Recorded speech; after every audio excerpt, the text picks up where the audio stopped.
Hello guys, welcome back to my channel. और आज हम लोग पढ़ने वाले हैं अल्नर नर्व के बारे में। ठीक है, अल्नर नर्व का सबसे पहले बताओ भाई, ब्रेकियल प्लेक्सस का वीडियो देखा अभी तक? नहीं देखा है तो अल्नर नर्व बेसिकली आता कहाँ से है? कहाँ से आता है? Posterior cord, medial cord, lateral cord, किससे आएगा?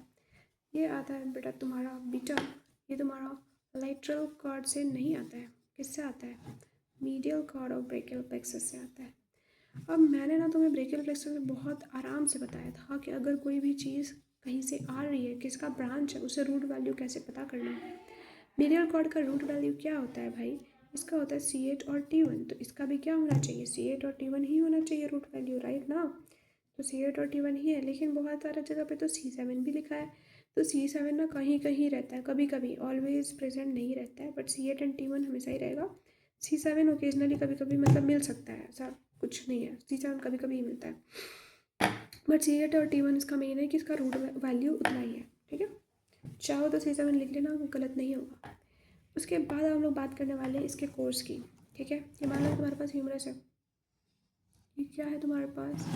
This is your humerus, right? यहाँ पे हमने देखा था ना उधर जब हम लोग पढ़ रहे थे रेडियल नर्व, तो उसमें मीडियल और लेटरल इंटरमस्कुलर सेप्टम था। यहाँ पे मीडियल इंटरमस्कुलर सेप्टम है। जो अल्नर नर्व होगा, मीडियल कॉर्ड और ब्रेकियल प्लेक्सस से बाहर निकलेगा, और फिर उसके बाद ये ब्रेकियल आर्टरी के मीडियल ही चलता रहेगा। ठीक है, और फिर इसके पीछे मीडियल इंटरमस्कुलर सेप्टम के पीछे आएगा, फिर ऐसे ह्यूमरस के पीछे जाएगा, इसके मीडियल कॉन्डाइल के, और फिर उसके बाद यहाँ पे ये क्रॉस करता है फ्लेक्सर कार्पाई अल्नारिस मसल होता है बेसिकली। ठीक है, ये एरो है भाई, इसको कुछ समझ मत लेना। फ्लेक्सर कार्पाई अल्नारिस को क्रॉस करेगा और यहाँ से ये नीचे आता जाता है। ठीक है, नीचे आता ही जाएगा। वैसे एक यहाँ पे ये ब्रांच देता है, जिसको कहते हैं फ्लेक्सर डिजिटोरम प्रोफंडस। अगर तुम्हें याद हो, ये फ्लेक्सर डिजिटोरम प्रोफंडस हम लोग जब मीडियन नर्व पढ़ रहे थे तो उसमें मैंने बताया था कि एफडीपी को सप्लाई कर रहा था उसका एक ब्रांच, लेकिन एफडीपी के वो लेटरल हाफ को सप्लाई कर रहा था, राइट? यहाँ पे ये एफडीपी के मीडियल हाफ को सप्लाई करेगा। तो medial half of FDP flexor digitorum profundis is supplied by ulnar nerve, but the lateral half is supplied by the medial nerve. ठीक है, और ये किसके साथ में चल रहा था? ब्रेकियल आर्टरी के साथ साथ में चल रहा है। तो ब्रेकियल आर्टरी ही बना देते हैं। जो ब्रेकियल आर्टरी आगे जाके हमें पता है कि ये रेडियल आर्टरी और अल्नर आर्टरी में टूट जाता है, राइट? तो अब ये हो गया हमारा, ये ऐसे नीचे आता जाएगा आता जाएगा।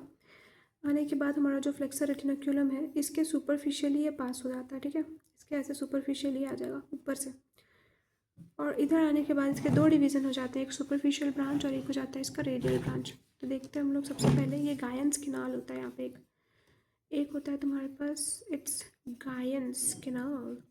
बेसिकली पता है, गायंस किनाल का अगर कंप्रेशन हो जाएगा तो गायंस किनाल सिंड्रोम हो जाता है। यहाँ पे दो ब्रांचेस दिया, एक होता है इसका सुपरफिशियल ब्रांच, सुपरफिशियल ब्रांच। ये सुपरफिशियल ब्रांच बेसिकली पाल्मरिस ब्रेविस को जाके सप्लाई करता है। ठीक है, ये जो तुम्हारा डीप वाला, ये बहुत इंपॉर्टेंट है, ये है तुम्हारा डीप ब्रांच। ये जो डीप ब्रांच होता है ना, ये क्या करेगा तुम्हारा, देखो सबसे पहले हम लोग कार्पल्स बनाते हैं। ये तुम्हारा 5th मेटाकार्पल्स है। ठीक है, यहाँ पे है तुम्हारे पास,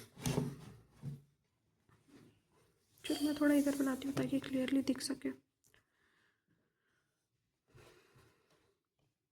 ये हमारे पास क्या है भैया? ये हमारे पास 5th मेटाकार्पल है। यहाँ से तुम देख सकते हो कि डॉर्सल इंटरोशियाई मसल के थ्रू ये जुड़ा हुआ है सबसे।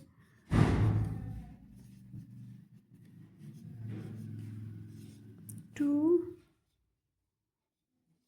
यहाँ पे है 1। ठीक है, यहाँ पे ना एक मसल होता है, एक या 3 मसल्स होते हैं, इनको सप्लाई करता है ये। कौन सप्लाई कर रहा है? यही हमारा जो डीप वाला पार्ट है ना, ये सप्लाई करता है बेसिकली। यहाँ पे ये वाला जो मसल्स है ना, इसको कहते हैं अपन ओडीएम, मतलब ओपोनेंस डिजिटी मिनिमी। ये जो होता है इसको कहते हैं एबडक्टर, एबीडी वाला, एबडक्टर डिजिटी मिनिमी। ये जो होता है ना, इसको कहते हैं हम लोग फ्लेक्सर डिजिटी मिनिमी। ठीक है, ये यहाँ पे आएगा, इसको भी सप्लाई करेगा, इसको भी सप्लाई करेगा और इसको भी सप्लाई करेगा। यहाँ से बाहर निकल जाएगा।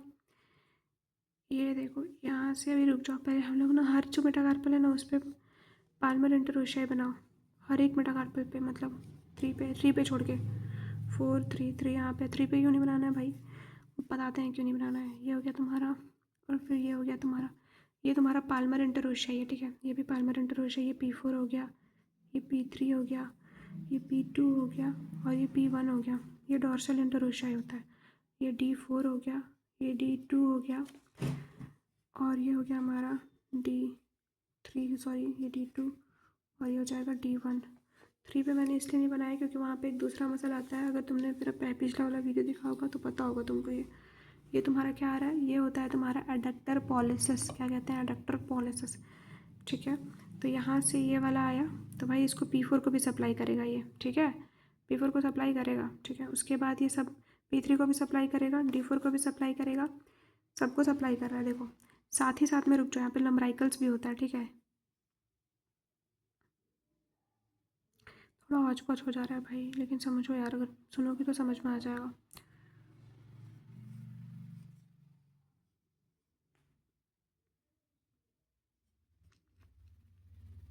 ये क्या है तुम्हारा, अरे बोलो भाई क्या है ये, L3 है और ये L4 है। क्या L3 L4, ये लम्बराइकल्स है। ठीक है, यहाँ से इसको सप्लाई करेगा एक और एक इसको सप्लाई करेगा। मतलब बेसिकली हम ये बोल रहे हैं कि L3 और L4 को सप्लाई कर रहा है यहाँ पे।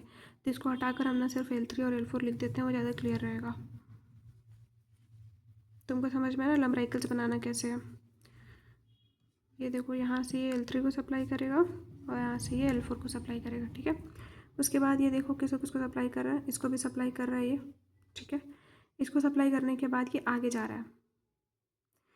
थोड़ा ना स्पेस कम है इसलिए हौच पौच हो सकता है।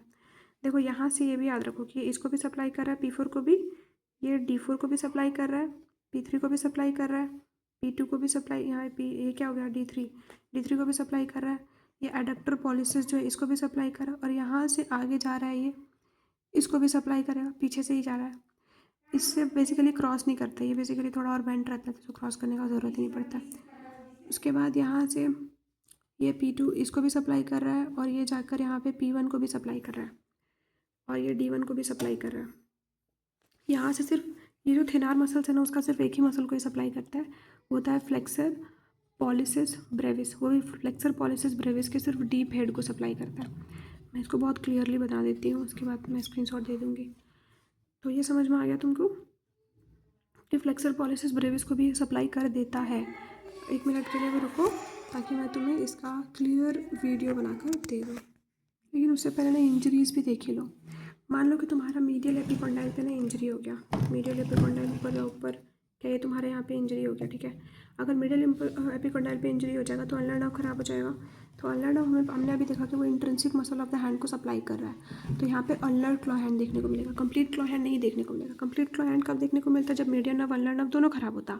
अल्नर नर्व जो है वो L1 L2 लम्बराइकल को थोड़ी सप्लाई कर रहा था, सिर्फ L3 और L4 लम्बराइकल को सप्लाई कर रहा है ना, तो उससे सिर्फ अल्नर क्लॉ हैंड देखने को मिलेगा, अल्नर मतलब कंप्लीट क्लॉ हैंड देखने को नहीं मिलेगा।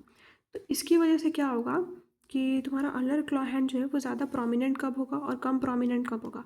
ज़्यादा प्रोमिनेंट तब होगा जब लोअर इंजरी हो रहा है, क्योंकि जब लोअर इंजरी होगा ना, मान लो कि इंजरी यहाँ से हो रहा है, तो जब लोअर इंजरी होगा तो तुम्हारा ये बच जाएगा, FDP बच जाएगा। तो अगर FDP बच गया, अगर तुम्हारा लोअर इंजरी हो रहा है और FDP बच गया तो FDP क्या कराएगा, फ्लेक्शन कराएगा। फ्लेक्शन बहुत ज़्यादा फ्लेक्शन कराने लगता है। कहाँ पे फ्लेक्शन कराता है, तो जो डिस्टल इंटरफेरेंजियल होता है ना जॉइंट, वहाँ पे ये जो बहुत ज़्यादा फ्लेक्शन कराने लगता है। लेस प्रोमिनेंट होगा अगर यहाँ पे तुम्हारा ऊपर में अगर हायर इंजरी हो रहा है, क्योंकि अगर हायर इंजरी होता है उस समय क्या होगा कि जो तुम्हारा FDP है वो भी ख़राब हो जाएगा, और FDP ख़राब हो जाएगा तो कोई फ्लेक्शन नहीं देखने को मिलेगा हम लोग को DIP पे, राइट। ये समझ में आ रहा तुमको, अल्नर क्लॉ हैंड को ही रिलेट कर रहा है DIP, डिस्टल इंटरफेरेंजियल जॉइंट कहते हैं इसको। तो यहाँ पे कोई फ्लेक्शन देखने को नहीं मिलेगा, इसको अल्नर पैराडॉक्स भी कहते हैं। मतलब जनरली हम लोग देखते हैं ना कि जो अगर हायर इंजरी होता है तो ज़्यादा लॉस होता है और लोअर इंजरी होता है तो कम लॉस होता है, लेकिन यहाँ पे उल्टा है। यहाँ पे हायर इंजरी में कम लॉस हो रहा है, हायर इंजरी में कम लॉस हो रहा है, लोअर इंजरी में ज़्यादा लॉस हो रहा है, और उसका सिर्फ और सिर्फ रीज़न है ये FDP। अब मैं तुम्हें डायग्राम दे देती हूँ थोड़ा।